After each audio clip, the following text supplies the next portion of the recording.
పెళ్లంటే జీవితాంతం గుర్తుండిపోయే ఘట్టం. ప్రతి ఒక్కరూ తమ వివాహాన్ని ఎంతో ఆర్భాటంగా చేసుకోవాలని అనుకుంటారు. అలాంటి అందమైన ఈ వేడుకను కొంతమంది చిన్న చిన్న విషయాలతో ముడిపెట్టి పెళ్లిని రద్దు చేసుకునే వరకు వెళ్తున్నారు. అమ్మాయి వాళ్లు మర్యాదలు సరిగా చేయలేదని, కట్నం ఎక్కువ ఇవ్వలేదని పెళ్లి క్యాన్సిల్ అయిన సందర్భాలు ఉన్నాయి.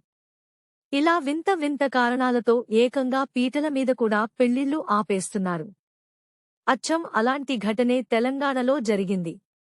జగిత్యాల జిల్లాలో జరిగిన ఈ ఉదంతం ఆలస్యంగా వెలుగు చూసింది.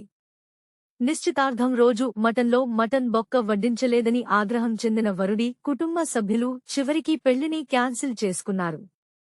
నిజామాబాద్కు చెందిన వధువుకి, జగిత్యాలకు చెందిన వరుడితో వివాహం నిశ్చయమైంది. గత నెల నవంబర్లో వధువు ఇంటి వద్ద నిశ్చితార్థం వేడుక నిర్వహించారు. నిశ్చితార్థం రోజున అమ్మాయి తరపున కుటుంబ సభ్యులు భోజనాలను ఘనంగా ఏర్పాటు చేశారు.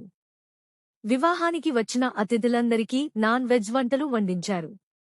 అయితే నిశ్చితార్థం అనంతరం తమకు మటన్లో మూలుగా బొక్క వడ్డించలేదని అబ్బాయి బంధువులు చెప్పడంతో గొడవకు దారితీసింది. దీనిపై స్పందించిన వధువు కుటుంబ సభ్యులు మూలుగు బొక్క వంటకాలలో చేయించలేదని చెప్పడంతో గొడవ కాస్త పెద్దదిగా మారింది. ఈ వివాదం కాస్త చివరికి పోలీసుల వరకు చేరుకోవడంతో అబ్బాయి కుటుంబ సభ్యులను నచ్చజెప్ప ప్రయత్నం చేశారు. కానీ వారు ససేమిరా అంటూ తమను అవమానించారని అన్నారు.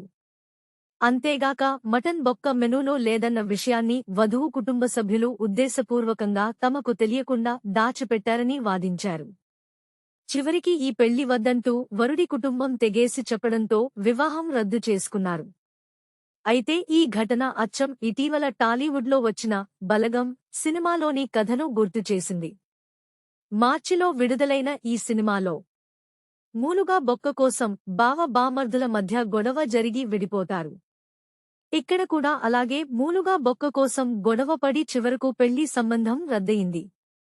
Please subscribe my YouTube channel.